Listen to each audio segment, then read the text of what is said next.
Hello friends, કેમ છો? તમે બધા મજામાં હશો તેવી જ આપણે પ્રાર્થના. આજે આપણે બનાવવાના છે કાઠિયાવાડી ખીચડી. તો તેના માટે મેં અડદની દાળ, તુવેરની દાળ અને મસૂરની દાળ ત્રણેય દાળ લઈ ધોઈ અને 3 કલાક માટે પલાળી અને સૂક કરવા દીધેલી હતી. એ સરસ પલળી ગઈ છે. આ બાજુમાં આપણો રાઈસ પણ સરસ રીતે ધોઈને ગરમ પાણી રેડીને પલાળીને સરસ રેડી કરી દીધેલો છે. અને હવે કુકરમાં આપણે તેલ અને ઘી બેવ એડ કર્યું છે, કારણ કે એકલું ઘી હોય તો બળી જાય, એટલા માટે તેલ પણ થોડુંક એડ કર્યું છે. એટલે હવે આપણે એ બધો મસાલો આપણે જે રેડી કર્યો છે, આદુ, મરચાં, લસણ અને આ લાલ મરચું સૂકું અને આ તેજ પત્તા અને ડુંગળી આપણે થોડી એડ કરવાના છે. તો ડુંગળી પણ કટ કરીને રેડી રાખેલી છે. તો ચલો હવે આપણે ખીચડી વઘારી દઈએ. જો આપણી રહી હવે સરસ તતડવા માંડી છે, ફૂટી રહી છે. તો એની અંદર હવે આપણે જીરું પણ એડ કરી દઈએ. રાઈ ને જીરું તમારા હિસાબે મિત્રો તમે એડ કરી શકો છો. તો જો આપણે જીરું એડ કરીએ અને એની અંદર જે આપણે આ બધા મસાલા રેડી કરેલા હતા એ બધા મસાલા હવે આપણે રેડી કરીએ. લીમડી, લાલ મરચું સૂકું, આદુ, મરચાં, લસણ અને તેજપત્તો, આ બધું હવે આપણે એડ કરી દઈએ.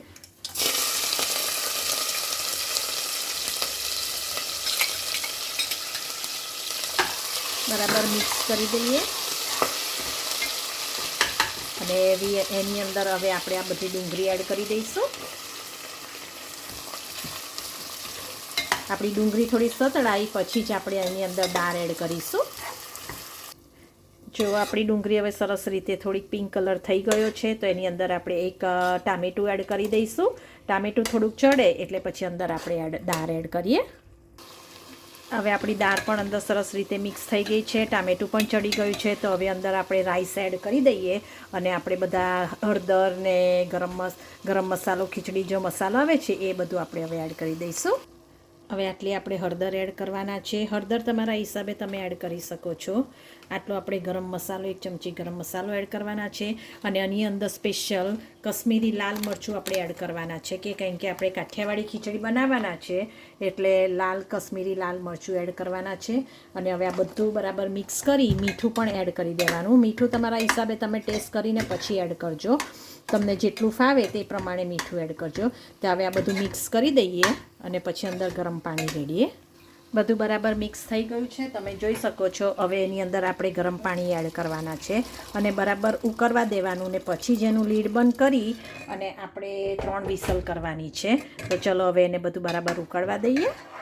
આપણી ખીચડી સરસ રીતે હવે જો ઉકળી ગઈ છે, પાણી પણ માપનું છે, વધારે પડતું નથી. તો ચલો હવે એનું લીડ બંધ કરી અને આપણે 3 વિસલ આપણે વગાડી દેવાના છે. તો એનું લીડ બંધ કરી અને 3 વિસલ કરી દઈએ.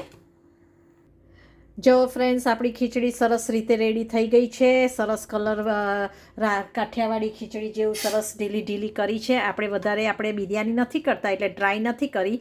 આપણે આવી રીતે ખીચડી સરસ ઢીલી કરી. તો ચલો આપણે હવે પ્લેટિંગ કરી દઈએ. જો આપણું પ્લેટિંગ સરસ રીતે રેડી થઈ ગયું છે. કાઠિયાવાડી ખીચડી હોય અને એની જોડે મરચાં ના હોય તો ખાવાની મજા આવે નહીં. તો આપણી કઢી, ખીચડી અને મરચાં અને પાપડ સાથે આપણે પ્લેટિંગ રેડી કરી દીધેલું છે. તો તમે પણ આવી રીતે ખીચડી બનાવજો, એન્જોય કરજો. મને યાદ કરજો, લાઈક કરવાનું ભૂલશો નહીં અને સબસ્ક્રાઈબ કરવાનું ભૂલશો નહીં. ઓકે તો મિત્રો, બાય.